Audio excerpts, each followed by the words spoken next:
Hello there, my name is Richard. The first time you see my channel, I use review cartoon series, anime series, so something completely random. And today I'm going to do, it will be Final Space Season 2.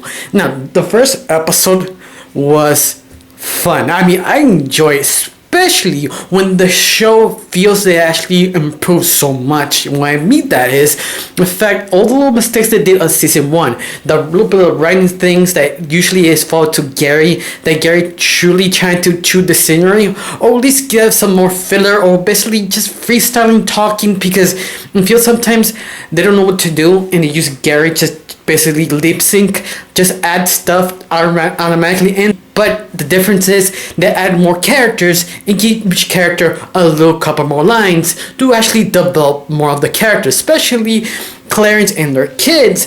And because they don't barely know them, actually really know who they are, they actually give a little bits here and there. You get to know them so much more just for the little moments. That itself is hard to do because you don't know if you actually develop them or not, because sometimes they come their answers or the situations or the insults fall into comedy, so you have to add comedy with their backstory in the same time, and that itself could easily fail, but they don't. They actually do it like a really professional writer. I feel they learned so much for Season 1.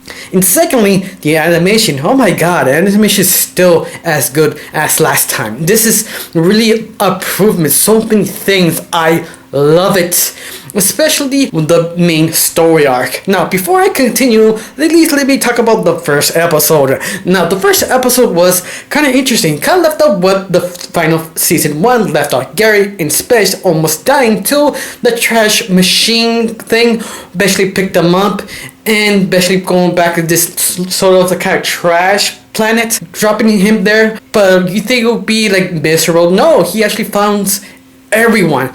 So yeah, it's one of those things that you feel this takes time and really found one by one all the characters who died. But no, this is automatically, the whole team gets together quickly. It doesn't feel rushed, doesn't feel random, but it feels so well paced and handled that I appreciate, because sometimes people could do it so fast it feels kind of empty. No, this one does it pretty fast, especially how Gary becomes a slave to this trash king, you could say, called Clarence, who met him last season. Now Clarence and her kids kind of own Gary and his friends, till they made a deal to kind of help him be free if you scratch my back kind of deal. And he does. Deal was, they have to basically go in this danger race to steal a sort of powerful cube that Gary agrees because he wants to be free.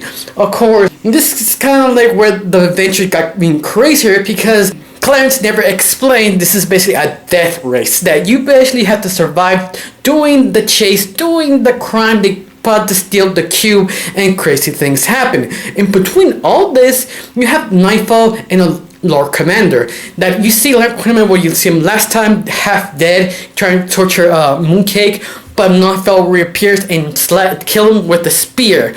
But I love it what Nightfall actually said to Lord Commander, that I killed you 100 times. Every time it happens, something different happens, and this time I'm prepared. That itself shows you that something big, something like she knows something about to happen and never explained to Gary. She doesn't go in detail, but you can see, yeah, she's this prepared. After I kill you, something will happen, and she knows it's coming, and she's gonna handle it. But at the same time, she really doesn't tell Gary. So you know everything when it happens. She knows what to happen. She knows the conversation. She knows everything went down, but never talks to Gary about this. I wonder why. Maybe she knows she did talk about Gary once, and it completely brought on her face. Who knows? But this makes it so more interesting, because Nightfall is basically kind of betraying Gary while telling him, but at the same time you don't know what the effect is. Or this case, maybe Nightfall knows it actually is the effect, and the effect is really bad. Now, after the race actually ended and finally figured out to take this cube of this prison and finish the race, Clarence kind of go back to his word to save Gary and his team free. But instead, when the cube awakens and you find out this is a key of 5 other keys to open final space. But Gary's not interested. The only thing he's interested in is Gwen. but the Titan actually explains you could actually save Gwen if you find 5 keys. That itself makes Gary motivated to find the other keys. But I love that they left it kind of question this. Yes, okay, this is one of the keys. Where's the rest of the keys? Where are they basically? The Titan basically disappears, never answered this question, so this basically be gather all 5 Dragon Balls before something bad happens. That basically to be the whole rest of the season. But this was amazing. I enjoy everything, especially all the new characters that you really get to know. But I said at the very beginning, they have little jokes and stabs of each other. They get to know very much. Like the character Ash, the daughter of Clarence. She is basically kind of like the Lord Commander's powers, almost emo, pink, kind of awkward little teenage girl who may have crush with Avocado and Gary, but other than that, she is kind of quirky, like ready to stir quirky, that she's trying to be normal, and you feel that she's trying to be like a normal little girl, but she can't because she has this kind of strange powers. Could be the second generation of the Dark Commander. That is interesting. They never explained she had this special abilities, but at the same time, maybe she got the same powers like the Lord Commander, maybe not, maybe that's just the thing of her race. That's a lot of questions they're hoping to explore. You also have Ash's big brother, that he has kind of racial tensions with Avocado, that yeah, they're both races actually hate each other, kind of hinted at, yeah, we have a Hunger Year war, it ended, you want to start another Hunger Year war? And that kind of attitude adds to these 2 characters more. Like I love Avocado Jr., that how she trying to be a badass, trying to hurt him, and Ash's brother trying to be the same thing, but Ash's brother is a little bit more complicated. He's like a big guy with a lot of anger, but at the same time, he doesn't want to do that. He's kind of conflicted, but once more, that's so little about him, but it made him so compelling and so interesting.